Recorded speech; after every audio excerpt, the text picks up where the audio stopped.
The morning mist clung to the weathered headstones, like ghostly fingers refusing to let go of the earth. The old pastor knelt in the cemetery, his weathered hands trembling as he placed fresh lilies on a small grave, marked simply, "Beloved Daughter." The stone bore no name, just a date that had haunted him for 7 years, carved into granite that seemed to mock the permanence of his grief. What he didn't know was that 50 yards away, hidden behind an ancient oak tree whose roots had grown deep into the sacred ground, a young woman watched him with tears streaming down her face, listening to every word of the prayer he whispered for the child he believed was dead. The early September air carried the scent of dying leaves and the promise of autumn's approach, a season that had always reminded Samuel of beginnings and endings intertwined. He had chosen this particular morning because it marked exactly 7 years since that terrible night when his world had shattered like glass against concrete. 7 years of Sundays without her in the front pew. 7 years of Christmas mornings without the sound of her laughter echoing through the parsonage. 7 years of birthdays marked only by flowers placed on cold stone. Pastor Samuel had built his entire ministry around hope, but that morning in the graveyard, he looked like a man whose faith had been shattered into 1,000 pieces. His once powerful voice, which had filled the Baptist church on Elm Street for over 2 decades with sermons of redemption and grace, was now barely a whisper, carried away by the morning breeze. "Forgive me, little one," he said to the headstone, his words heavy with the weight of 7 years of self-recrimination. "I should have protected you better. I should have seen the signs. I should have known what your own mother was planning." The early light filtered through the stained glass windows of nearby chapel ruins, casting colored shadows across the cemetery grounds. Samuel's clothes hung loose on his frame, evidence of meals skipped and nights spent pacing rather than sleeping. He had lost 30 pounds since that night, and his congregation worried about him constantly, though they had learned not to voice their concerns directly. He had become a man obsessed with a ghost, and everyone could see it except Samuel himself. The woman behind the oak tree pressed her hand to her mouth, stifling a sob that would have betrayed her presence. Her name was Rachel, though she had only remembered that 3 hours ago when the first fragment of memory had broken through the wall of amnesia that had protected her for 7 years. She was 24 years old now, though she had no memory of her first 17 years of life until this morning, when something about the cemetery's familiar layout had drawn her here like a moth to flame. What she did know was that for the past 3 months she had been living in a small apartment downtown, working as a nurse's aide at St. Mary's Hospital, and experiencing strange dreams that always featured a man's voice singing hymns and the smell of fresh bread on Sunday mornings. Every weekend she found herself walking through different neighborhoods, searching for something she couldn't name, until today, when her feet had carried her to this place that felt like home. 7 years earlier, Samuel's world had collapsed when his adopted daughter disappeared without a trace on what had started as an ordinary Tuesday evening in September. He could still remember every detail of that day with crystalline clarity: how she had helped him prepare Wednesday night's Bible study materials, how she had hummed while arranging flowers from the church garden, how she had kissed his forehead before heading upstairs to finish her homework. The police had found blood in her bedroom, signs of a struggle that suggested violence, and a hastily scrawled note from her biological mother claiming she had taken the girl back to fulfill her maternal rights. But when they tracked down Catherine Brennan 2 days later, they discovered her body floating in the Chattanooga River, bloated beyond recognition and bearing evidence of a drug overdose that had occurred hours before Rachel's disappearance. The timeline made no sense. The story had holes large enough to drive trucks through, but the blood evidence was overwhelming. The forensic team calculated that someone who had lost that much blood could not have survived, and after 6 months of investigation that yielded no body and no additional leads, the case was quietly closed. Everyone assumed the worst. Everyone except Samuel, who had spent the first 5 years searching every shelter, every hospital, every street corner in 3 states, carrying laminated photographs and hope that grew thinner with each passing day. He had hired private investigators with his life savings, followed false leads that took him to truck stops and homeless camps, answered every possible phone call at every possible hour. The church board had gently suggested counseling. His friends had whispered about unhealthy obsession, but Samuel could not shake the feeling that somewhere, somehow, his daughter was still breathing. That morning, as Rachel watched the broken pastor tend to her supposed grave, Fragments of memories began to surface, like pieces of a jigsaw puzzle floating up from the depths of a dark pond. Each word Samuel spoke acted like a key, unlocking doors in her mind that had been sealed for 7 years.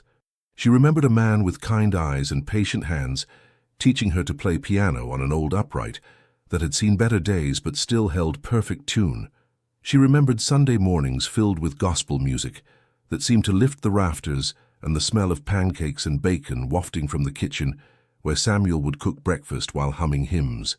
Most importantly, she remembered feeling safe, truly safe, for the first time in her young life after years of instability and fear. The memories came in waves now, each more vivid than the last. She could see herself at 10 years old, small for her age and painfully shy, standing in the doorway of the parsonage on the day Samuel had officially adopted her. She remembered how he had knelt down to her eye level and promised that she would never have to be afraid again, that this would be her home for as long as she wanted it. She remembered believing him completely, with the absolute faith that only children possess. Rachel's hands shook as she pressed them against the rough bark of the oak tree, using its solidity to anchor herself as the memories continued to flood back. She could see the church sanctuary on her first Sunday, how enormous it had seemed when Samuel had led her to the front pew and introduced her to the congregation as his daughter. She remembered how everyone had smiled at her, how they had surrounded her with kindness and acceptance, how Mrs. Patterson had immediately enlisted her help with the flower arrangements because she said Rachel had an artistic eye. "I still hear your laughter in the church halls," Samuel continued his prayer, unaware of his audience. "Mrs. Henderson still asks about you. She saved your favorite hymnal, the one with your drawings in the margins. Sometimes I catch her looking toward the back pew where you used to sit, as if she expects to see you walk through those doors again." Rachel's breath caught in her throat. Mrs. Henderson. The name hit her like lightning, and suddenly she could see a woman with silver hair and gentle hands teaching her to arrange flowers for the altar. The memory was so vivid she could smell the roses and baby's breath they had used for Easter Sunday. The pastor stood slowly, his knees protesting against the morning dampness. He was 58 years old, but grief had aged him beyond his years. His hair had gone completely grey, and deep lines etched his face like a map of sorrow. "I know you can't hear me," he said to the stone, "but I need you to know that I never stopped believing you were out there somewhere, even when they told me to accept the truth, even when they said it was time to let go." What Samuel didn't know was that Rachel had been living just 30 miles away, in a group home for amnesia patients under the name Jane Doe. She had been found 7 years ago on Highway 64, wandering in a blood-stained nightgown with no identification and a severe head injury that had wiped away her past like chalk erased from a blackboard. The staff at Mercy General Hospital had tried everything to help her remember: hypnotherapy, medication, cognitive exercises that left her exhausted and frustrated. But her mind remained locked, keeping her history buried beneath layers of trauma that her brain had constructed to protect her from memories too painful to bear. The neurologist, Dr. Patricia Richardson, had explained to the social workers that Rachel's type of retrograde amnesia was often the mind's way of protecting itself from overwhelming psychological trauma. She had physical scars on her scalp, where surgery had been necessary to relieve pressure on her brain, but the emotional scars ran deeper and were invisible to medical scans.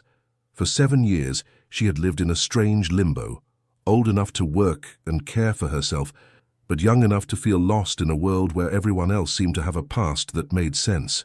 She had tried to build a life from nothing.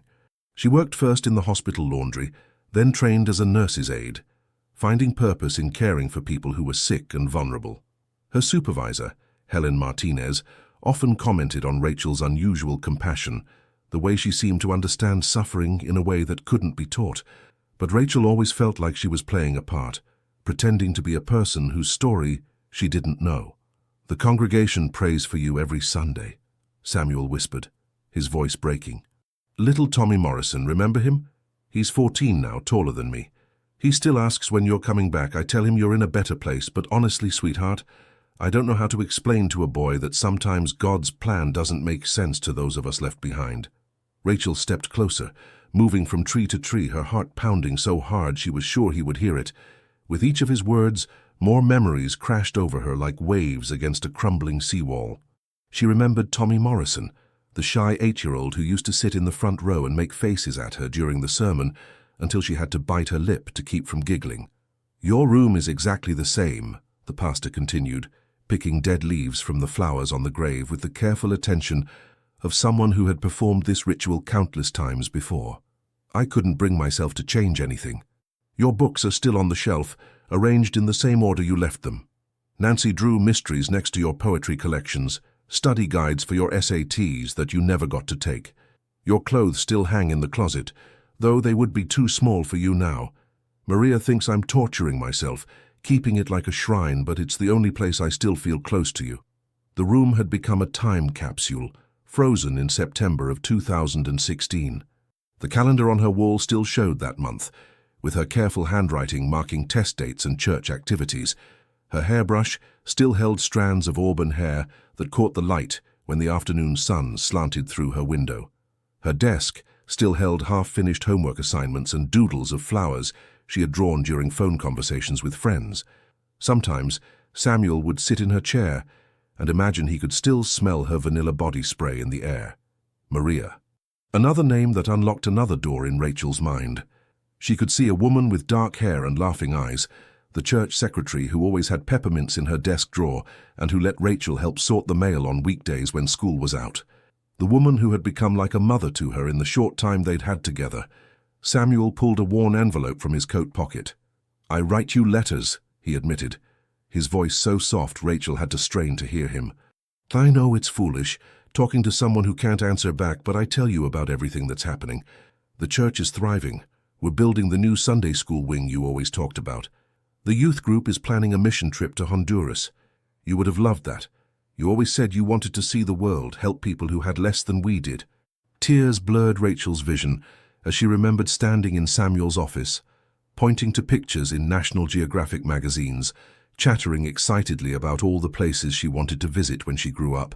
She remembered how he had listened patiently to every wild dream, never once telling her to be more realistic. "I keep wondering if I failed you somehow," Samuel said, his shoulders shaking with suppressed sobs. "Your biological mother, Catherine, she was so troubled when she came back into your life. I should have seen how desperate she was, how unstable.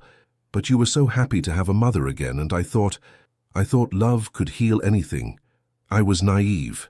Rachel's hand flew to her throat as another memory surfaced, this one darker than the rest. She could see a woman with wild eyes and trembling hands, a woman who smelled of alcohol and desperation. Catherine Brennan, her birth mother, who had appeared at the church one Sunday morning claiming she wanted to rebuild their relationship. "She told me she was clean, that she had found God, and wanted to make amends," Samuel continued, his voice filled with regret. "I wanted to believe her so badly. You deserve to know your mother, and she seemed genuinely remorseful for abandoning you when you were 9, but I should have been more careful. I should have protected you better." The memories were coming faster now, like a dam bursting.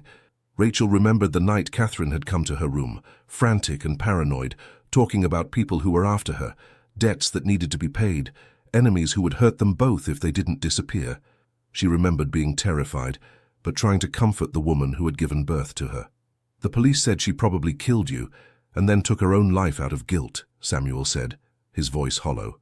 "They said the blood in your room proved you were dead, that there was no way you could have survived that much blood loss. But I never believed it. Call it faith, call it denial, but something in my heart insisted you were still alive somewhere." Rachel touched her scalp, feeling the scar hidden beneath her hair, the mark of the injury that had stolen her memories. She was beginning to understand what had happened that night, though the details were still fuzzy. Catherine hadn't killed her. She had tried to take her away, but something had gone wrong.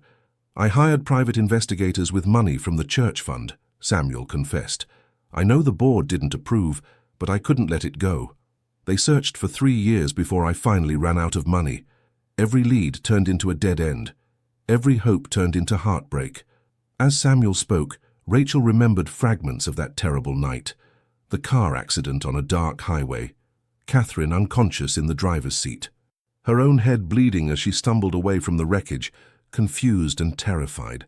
She remembered walking for hours before a truck driver found her and took her to the hospital. Maria visits your grave every week, Samuel said, replacing the flowers with the fresh lilies he had brought. She brings different flowers each time, always your favorites: daisies, sunflowers, baby roses. She talks to you like you're sitting right there beside her. Sometimes I think she handles your loss better than I do. The mention of flowers triggered another avalanche of memories. Rachel could see herself in the church garden, learning to tend the roses with Mrs. Patterson, the elderly woman who had volunteered to maintain the grounds.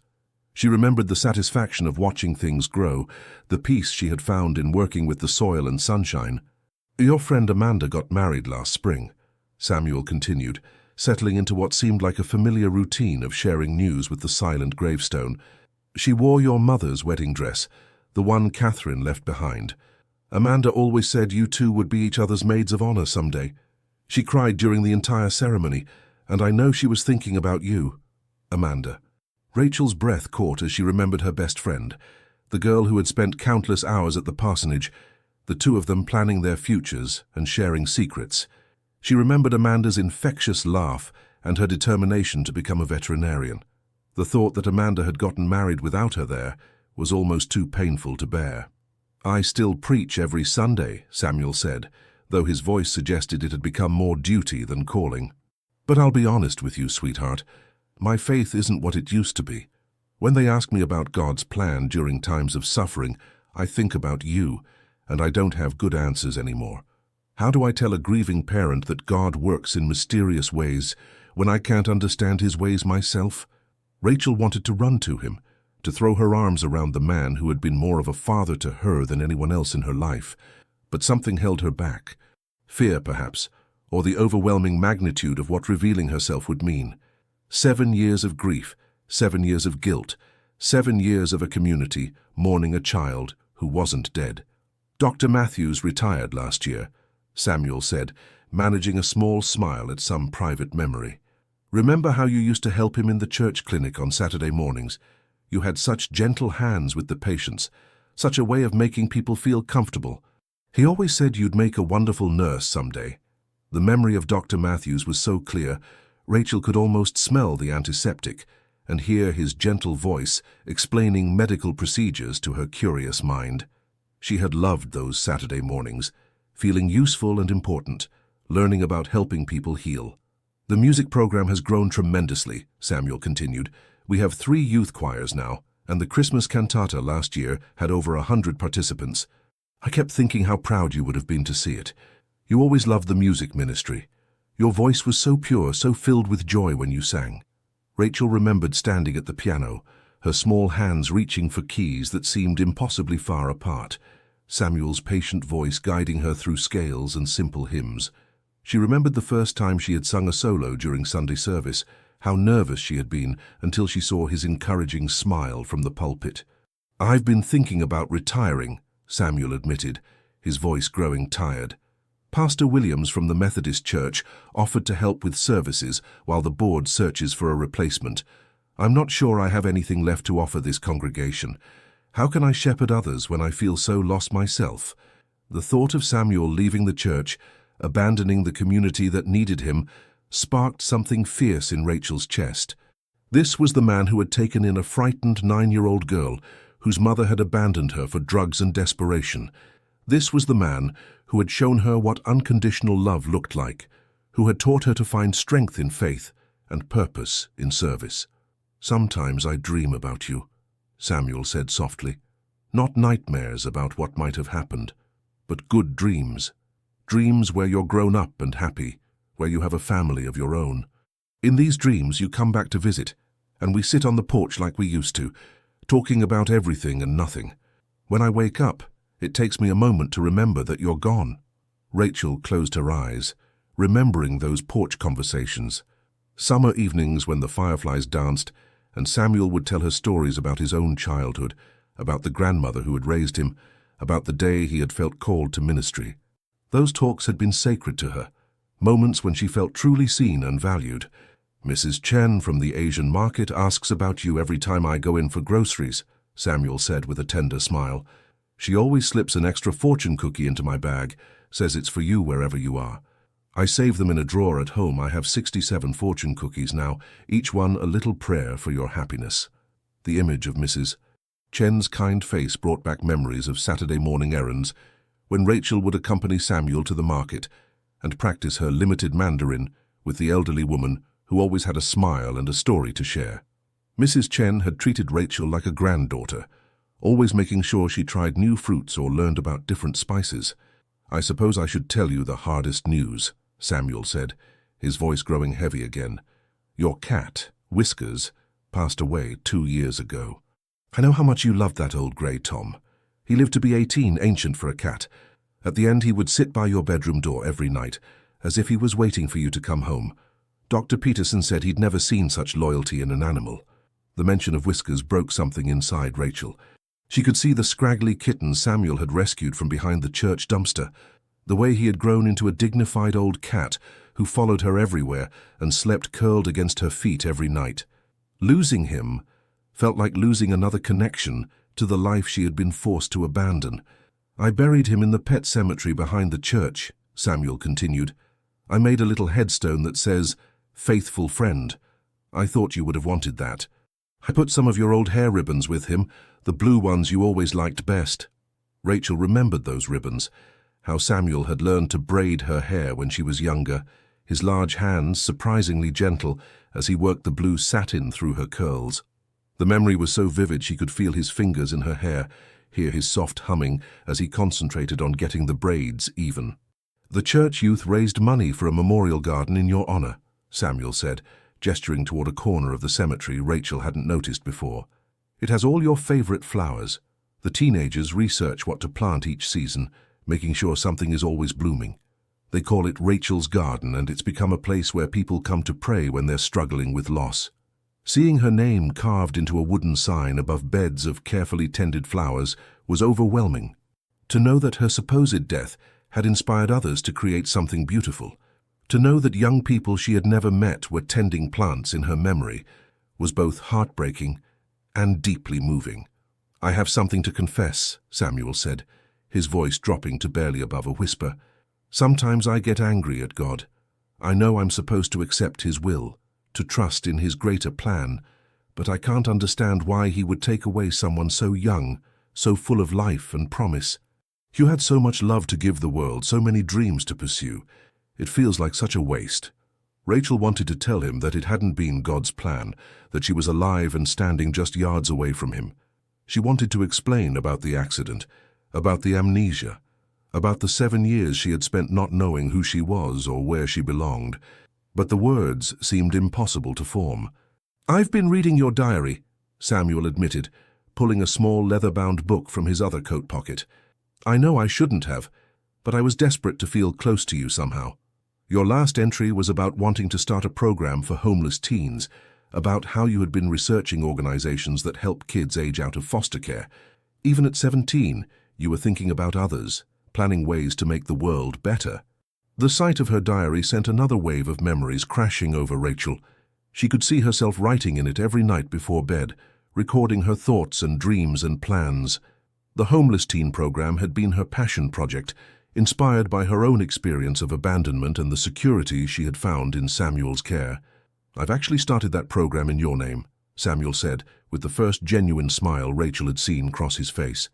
"The Rachel Brennan Center for Youth Services opened 6 months ago in the old Johnson building downtown.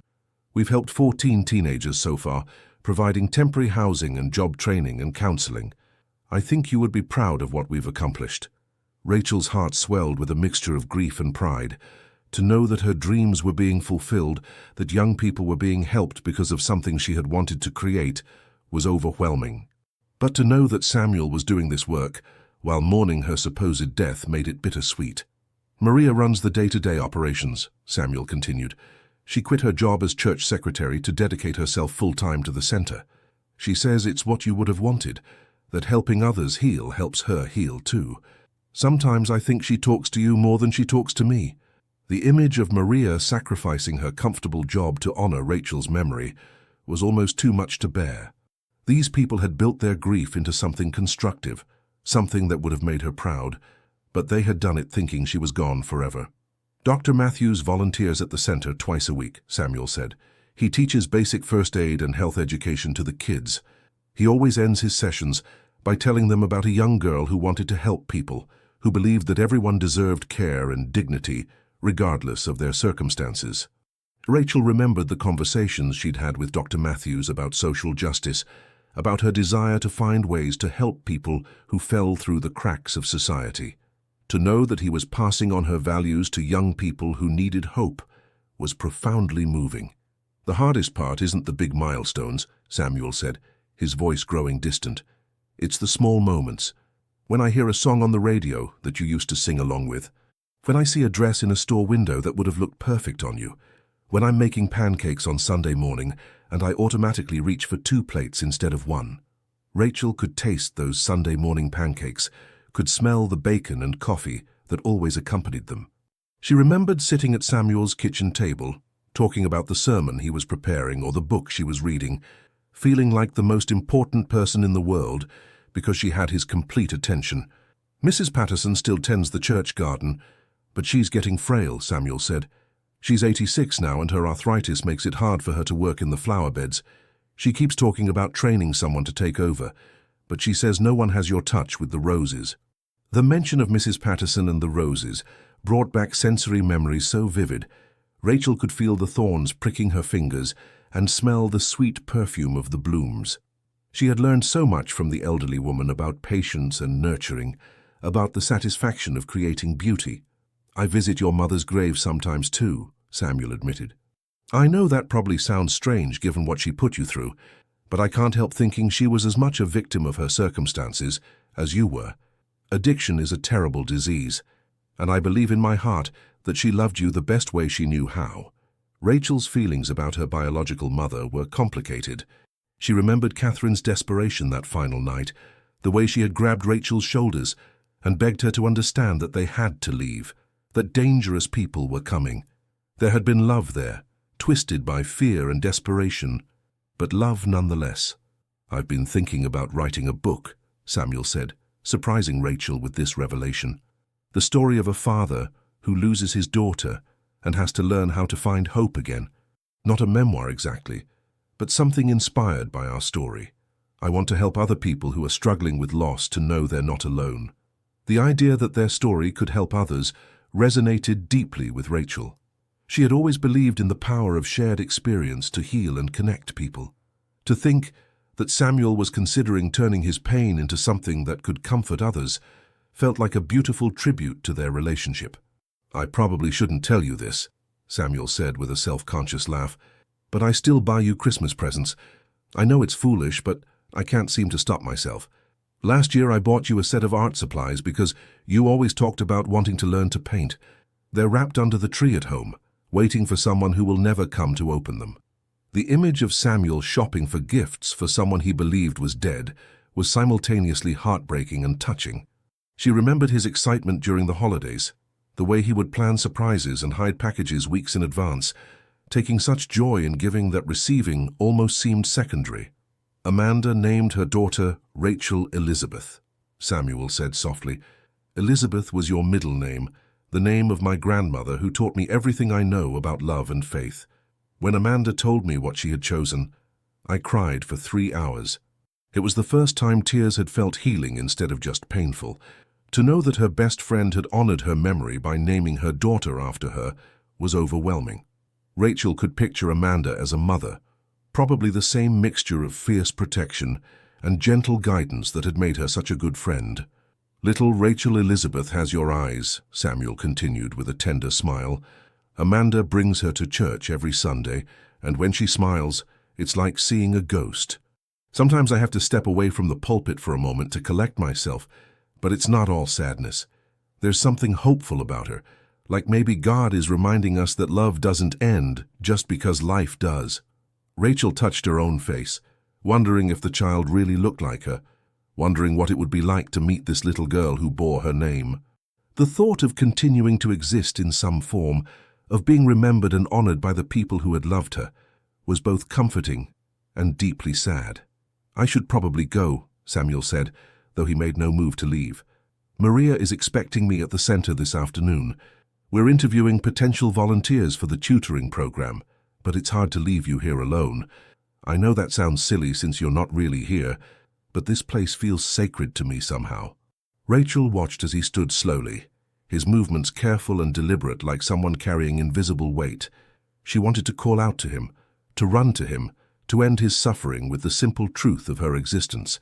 But 7 years was a long time, and the complexity of explaining her survival, her amnesia, her slow recovery of memory, felt overwhelming.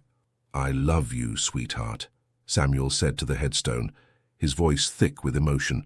"I love you as much today as I did 7 years ago, and I'll love you until my last breath. If you can hear me somehow, wherever you are, I need you to know that you made my life better. Being your father, even for such a short time, was the greatest privilege I've ever had." Those words broke through every barrier Rachel had constructed around her heart. This man had given her everything: love, security, purpose, faith, and she had repaid him with 7 years of grief because of circumstances beyond either of their control. The injustice of it was staggering. Samuel turned to walk away, and panic seized Rachel's chest. She couldn't let him leave thinking she was dead. She couldn't allow him to carry this burden for one more day. She stepped out from behind the oak tree and called the name she had always used for him. "Papa Sam." Samuel froze mid-step. The voice was older, deeper than he remembered, but unmistakably familiar.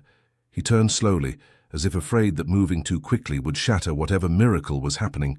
When he saw her standing there among the shadows, his face went white. "Rachel." She nodded, tears streaming down her face. "I'm sorry I took so long to come home.